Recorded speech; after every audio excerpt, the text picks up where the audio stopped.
Good morning, everybody. My name is Femi Omotayo, and I haven't been here in a while, but I am the lead pastor of this congregation called New Covenant House. This morning, we are going to embark on a road trip. Yeah? Touch your neighbor and say, we're taking a road trip.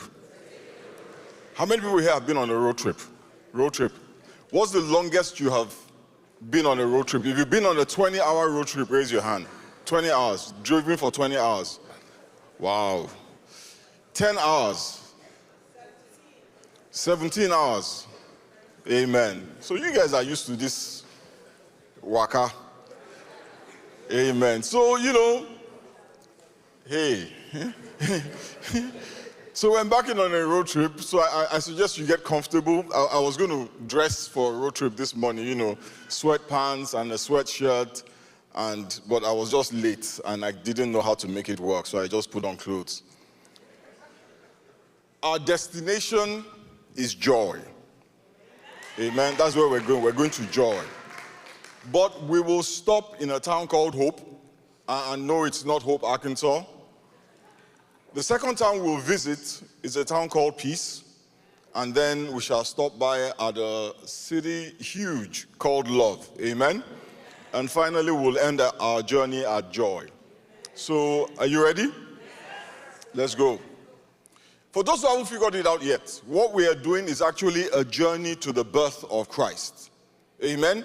And that journey to the birth of Christ did not start when Mary conceived. It started with the first prophecy of the birth of Christ, or the first prophecy of the Advent. I know the word Advent is a word many of us have heard, but Advent actually means arrival. Yeah? So these prophecies about the Advent are prophecies about the arrival of Jesus Christ. Amen? So we'll start from the book of Genesis chapter 3 and verse 14. If you're there, well, they put it up on the screen, so just look up. So the Lord God said to the serpent, because you have done this, cursed are you above all livestock and all wild animals. You will crawl on your belly and you will eat dust all the days of your life. And I will put enmity between you and the woman and between your offspring and hers. He will crush your head and you will strike his heel. He will crush your head and you will strike his heel. Most of us have heard one version of this story or the other for many years. One of the things that I came to realize about my calling as a pastor is that I am a teacher of the word. Amen? And I say this often, and I don't say it facetiously. I say it to set your expectations, to know what to expect when I stand here or when I stand here. Amen? I'm not a TED talker. Amen? And I'm not even a preacher. I'm a teacher. And what that means is that I break down scripture so that you can understand it and apply it practically in your life. I am not interested in preaching a sermon that excites you. God will make you an amazement and a wonder. If I have not given you a way to apply that lesson to your life, every time I open the Bible, the question in my mind is, what am I going to do with this?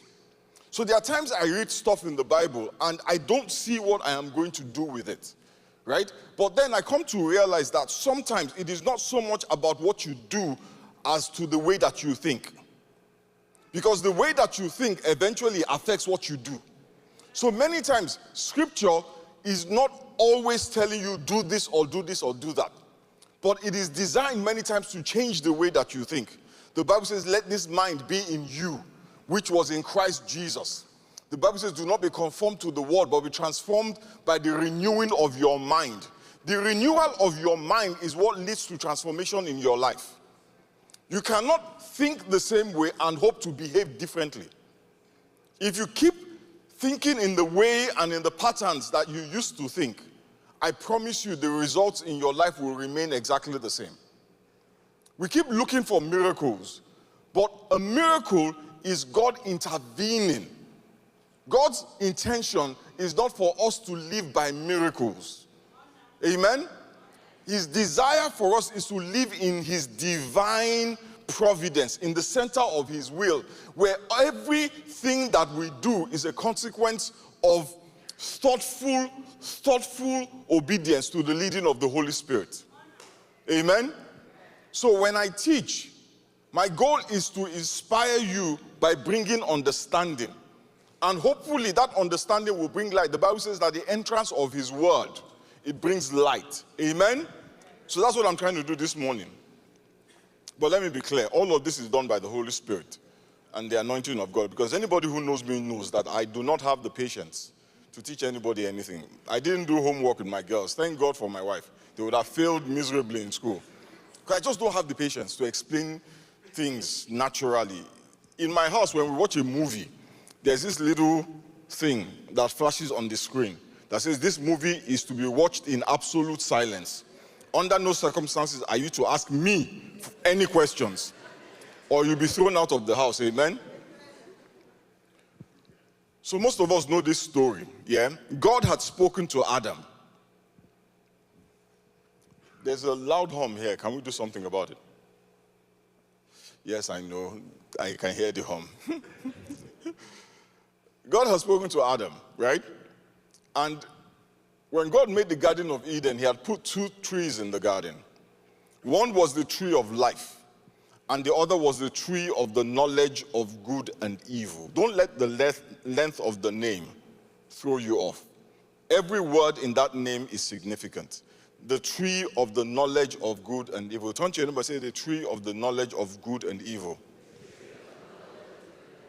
And God said to Adam, you can eat from any tree, but do not eat from the tree of the knowledge of good and evil. Because if you eat from it, you will die. And the Bible tells us that Satan came in the form of a serpent, and he spoke to Eve, and he convinced Eve. He tempted her and convinced her that it was okay for her to eat from that tree. And she did eat from the tree. And when she ate from the tree, she thought, this was good. And then she goes to her husband, Adam, and convinces him to eat from the tree as well. And when God found out what they had done, he made the pronouncement that we have just read. Yeah? Let's do a quick detour here, because I want us to just note something. Let us be clear. God did not curse Adam and Eve. Turn to your neighbor and say, God did not curse Adam and Eve. God did not curse Adam and Eve. I know you have heard that he did. He did not curse Adam and Eve. He cursed the devil. Yeah? And he cursed the ground. He never cursed the people. He did not curse the humans. Amen? In Genesis 3:16, this is what he said to the woman. Then he said to the woman, I will sharpen the pain of your pregnancy, and in pain you will give birth, and you will desire to control your husband, but he will rule over you. And to the man he said in Genesis 3:17, since you listened to your wife and ate from the tree whose fruit I commanded you not to eat, the ground is cursed because of you. All your life you will struggle to scratch a living from it. It says the ground is cursed because of you. All your life you will struggle to scratch a living from it. It will grow thorns and thistles for you, though you will eat of its grains. By the sweat of your brow will you have food to eat until you return to the ground from which you were made. For you were made from dust, and to dust you will return. God did not curse Adam and Eve. He cursed the ground, he cursed the devil, but for Adam and Eve, what he did was describe to them the consequences of their disobedience. For the woman, it would be frustration in fruitfulness. Hallelujah. Amen. She would experience physical pain. Thank you, Pastor Dan. She would experience physical pain in childbirth. She would experience physical pain as she delivered. Thank you. And she would experience emotional pain or frustration in her relationship with her husband. Amen. And the frustration would be because she will desire to control him.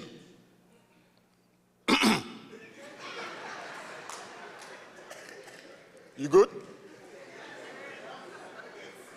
You good? Huh? She will, you're following me?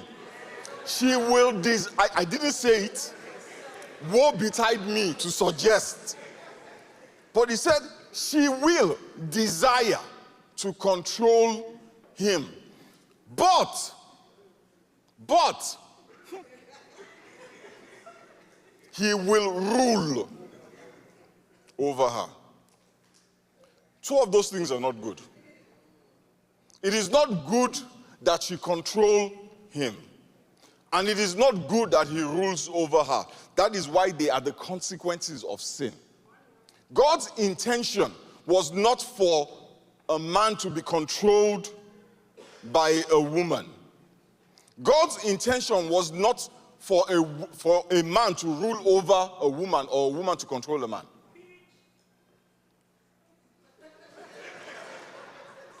Hallelujah.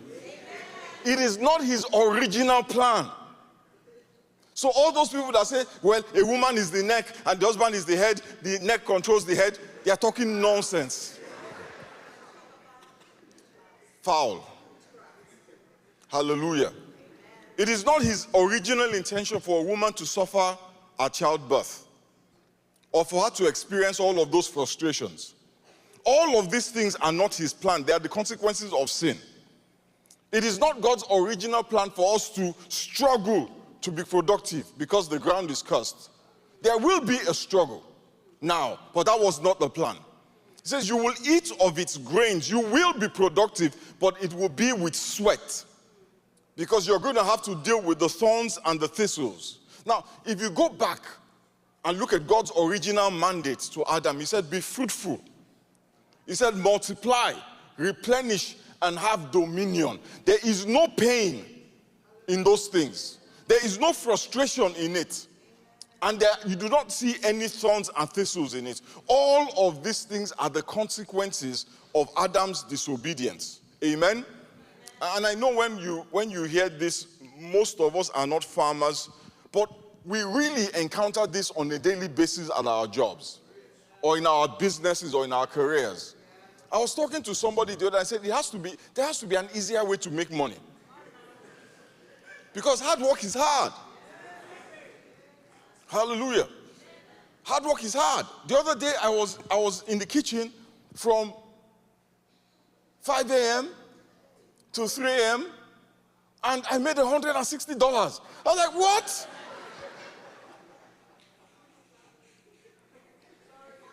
Thank you. I feel it. Hallelujah. Hard work is hard. I'm going to speak to you now for 35 minutes, right? Maybe stretch it to 40 minutes. The number of hours I have to sit down to prepare, as opposed to sitting on the beach, sipping things.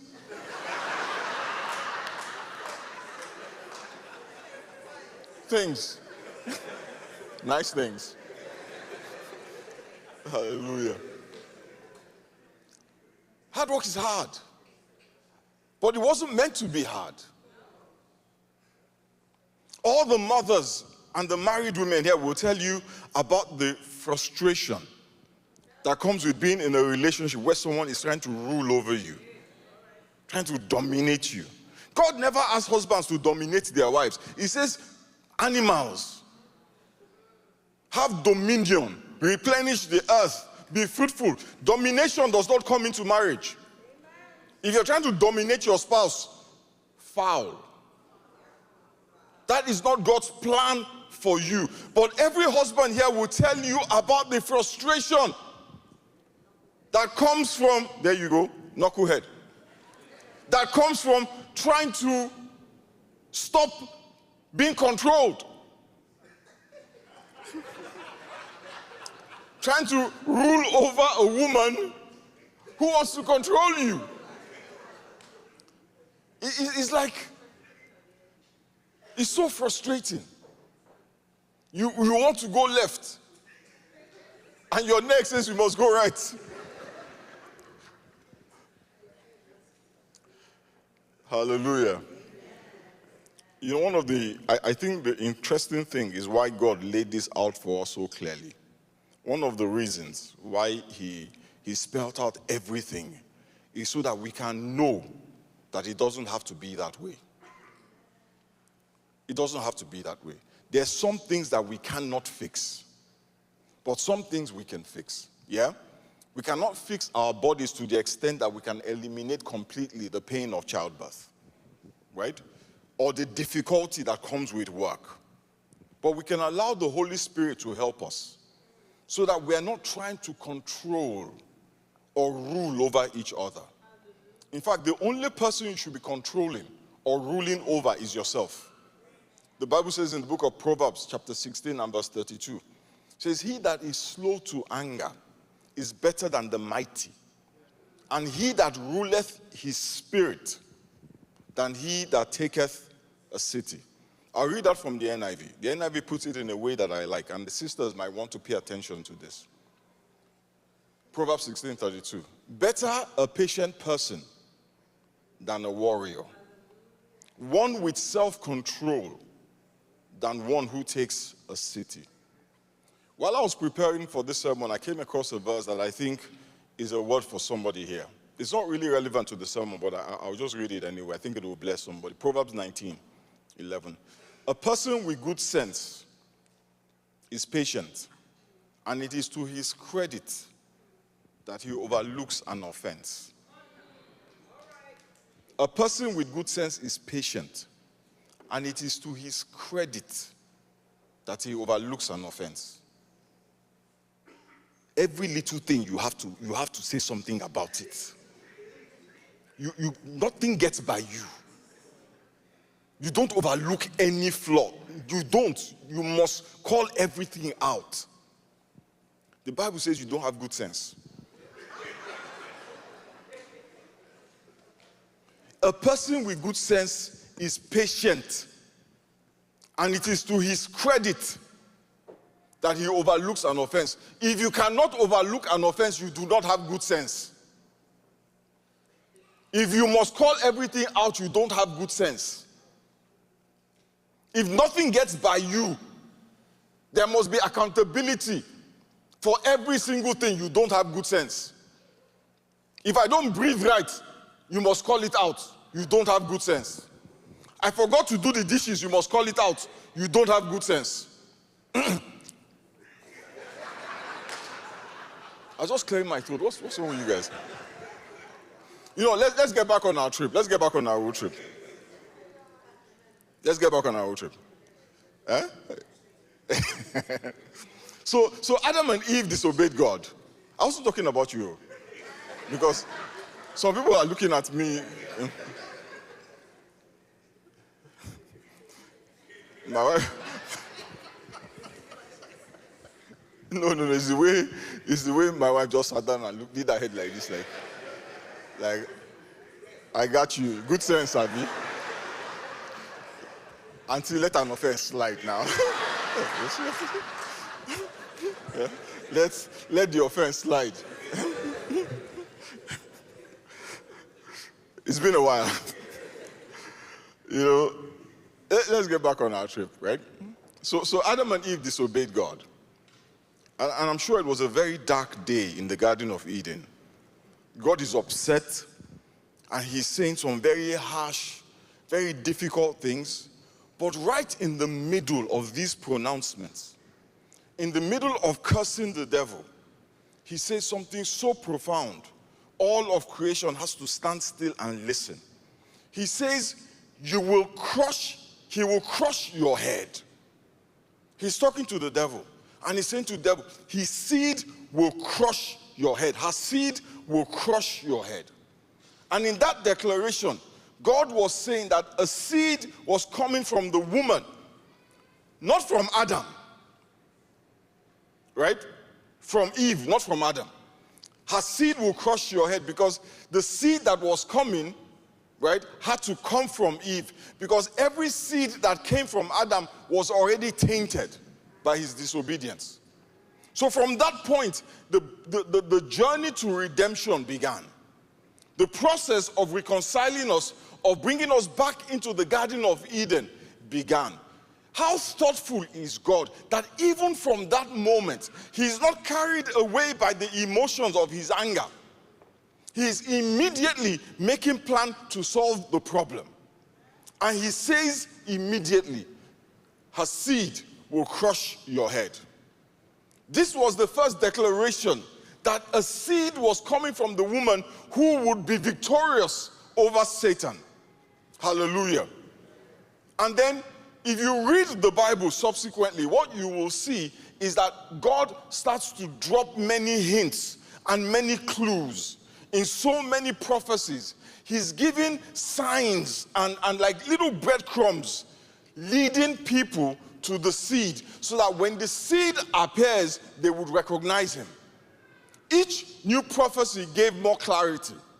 And then finally we get to Isaiah chapter 9. I'm going to read from verses 1 to 7. It says, nevertheless, there will be no more gloom for those who were in distress. In the past, he humbled the land of Zebulun and the land of Naphtali. But in the future, he will honor Galilee of the nations by the way of the sea, beyond the Jordan. The people walking in darkness have seen a great light. On those living in the land of deep darkness, a light has dawned. You have enlarged the nation, increased their joy. They rejoice before you as people rejoice at the harvest, as warriors rejoice when dividing the plunder. For as in the day of Midian's defeat, you have shattered the yoke that burdens them. Somebody say amen.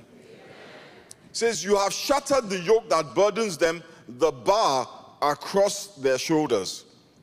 The rod of their oppressors, the rod of the wicked will not rest upon your lot. It says, every warrior's boot used in battle and every garment rolled in blood will be destined for burning and will be fuel for the fire. For unto us a child is born, and unto us a son is given, and the government will be on his shoulders. And he will be called Wonderful Counselor, Mighty God, Everlasting Father, Prince of Peace. And of the greatness of his government and peace, there will be no end. He will reign on David's throne and over his kingdom, establishing and upholding it with justice and righteousness from that time on and forever. The zeal of the Lord Almighty will accomplish this. And then we go on to Matthew chapter 1, verse 21.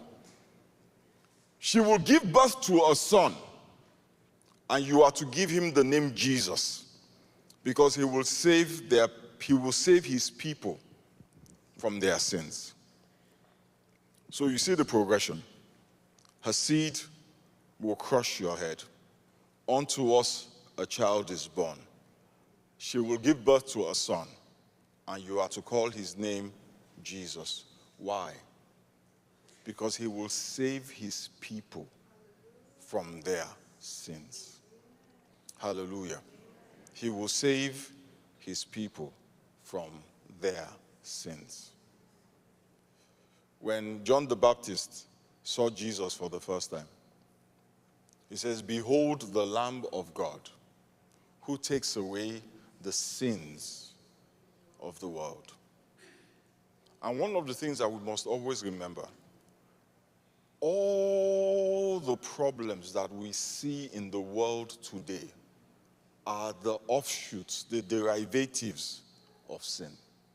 Sickness, disease, the wickedness in human hearts, all a consequence of sin. If you take sin away, you take those things away. When Adam disobeyed God in the Garden of Eden, he introduced something that was not there. By eating from the tree of the knowledge of good and evil, he introduced sin into the human existence in a way that God never intended for it to be a part of the human existence. In God's original design, man has free will because sin was not a part of the plan. God gave us free will so that we could love him freely, so that we could choose him. But because we have free will, Once sin was introduced, our free will mixed with sin, terrible combination. Because 9 times out of 10, we do the wrong thing. But now we have eaten from the tree of the knowledge of good and evil. We know right from wrong. And every time we choose wrong, we sin. Amen? Sin introduced frustration into the human condition. It introduced pain. It brought sweat and struggle. And finally, it brings death. But in the pronouncement of all of these things, in the pronouncement of the consequences of sin, you will experience pain in childbirth. You will desire to control your husband and he will rule over you. You will eat, but you will sweat, and then you will die. In the pronouncement of all of these things, he makes a statement. And that statement becomes the basis of hope. Hope is an expectation that what one believes, what one desires, what one expects will come to pass. Amen? Hope is not wishful thinking. Wishful thinking is that you desire something, but there's no basis for your desire other than your desire. I want it, so therefore it will be. What is the basis of that want? I just want it. That is wishful thinking. Hope is an expectation that is based on substance. And the substance of our hope is God's word. Hallelujah. And that statement, her seed will crush his head, is the substance of our hope. It is the basis of our expectation that mankind is not eternally doomed to a life of despair and pain and sweat and struggle and frustration and death. It is the basis of our hope that we will again, and we can again, return to the Garden of Eden and have a relationship with God. The prophecies about Jesus Christ give us hope that all the consequences of Adam's sin will not dominate and define our existence. My brothers and sisters, we have arrived at hope. And we have gotten here not because we just desire things. We are at hope because hope is a city that is built on the foundation, on a foundation of prophecy, on the foundation of the word of God, on the assurance that God is faithful and keeps his word always. The hope that we have that is manifest in the birth of Christ is also the hope that translates into every area of our lives where we are holding on to a word from God. When God said at the beginning of the problem, her seed will crush his head. Imagine when your problem started, when your challenge began, you have a word from God. Maybe not even when it began, at some point God speaks to you. You can look to Jesus Christ and say, if God could bring to pass what he spoke so many thousands of years before the manifestation of Christ, then how much more the things that he has spoken concerning you? The Bible says he watches over his word to perform it. There were many obstacles to the birth of Christ, but God made sure that what he spoke came to pass. There will be obstacles to the promises God has made concerning you. The prophecies that he has spoken about you, there will be obstacles, there will be challenges, there will be difficulties on the journey. But if you remain in the place of hope, if you remain in the place of expectation, trusting that whatever God has promised you, he will bring to pass, you will see the fulfillment of his word. You will see a manifestation of his promises. The Bible says that God does not speak a word and it returns to him without achieving the purpose for which he sent it. The Bible says, if God speaks, shall it not come to pass? See, Jesus Christ is the embodiment of that principle. God spoke, and he spoke, and he spoke, and he spoke, and he spoke. And eventually we stand today to celebrate the birth of Christ. And there are many of us here that we're holding on to many words that we have received. Many, many times God has spoken to us in times of darkness, in times of despair, in times when we soaked our pillows with tears. Hold on to that word. Hold on to every promise that he has made to you. You see, you look to your left and you don't see how it will happen. You look to your right and it does not make any sense. You look in front of you and it seems impossible. But the Bible says that he makes a way where there seems to be no way. The Bible says he brings water in a wilderness. He causes water to come out of rocks. I don't know about you, but these are not normal things. There is no way in the wilderness. Water does not come out of the rocks, and virgins do not give birth. But we stand celebrating one, as we will stand and rejoice with you when what the Lord has promised you comes to pass. Somebody shout hallelujah. I want to leave you with this thought. Hope. Don't give up. Whatever the Lord has spoken to you on, don't give up. Don't give up. The vision, the word, the prophecy is for an appointed time. It may tarry, but it will come to pass. Your promise may tarry. The blessing may tarry, but it will come to pass. Let us bow our heads and pray.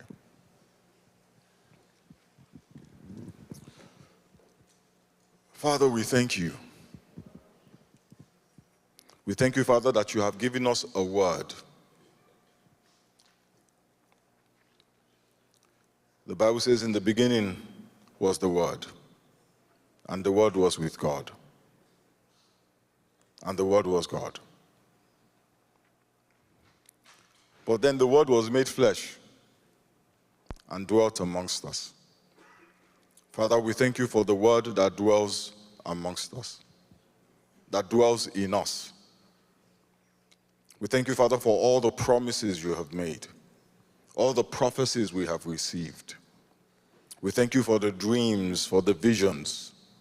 We thank you for the witness in our spirits. We thank you, Father, for confirmation. We thank you, Almighty God, that you love us so much that you speak to our situations.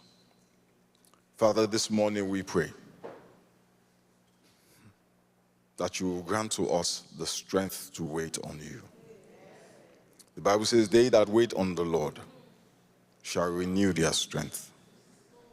Father, I ask for each and every person waiting on you, holding on to hope in spite of their circumstances, trusting you for water out of rocks. Father, those trusting you for a way in the wilderness, Almighty God, I ask that you renew their strength. Cause them, Almighty God, that when they walk, they will not be weary. And when they must run, that they will not faint. But help them, Almighty God, to mount up on wings as eagles. That, Father, we may rejoice in the fulfillment of your word. We thank you, Father. We bless you and we give you praise. In the mighty name of Jesus we pray.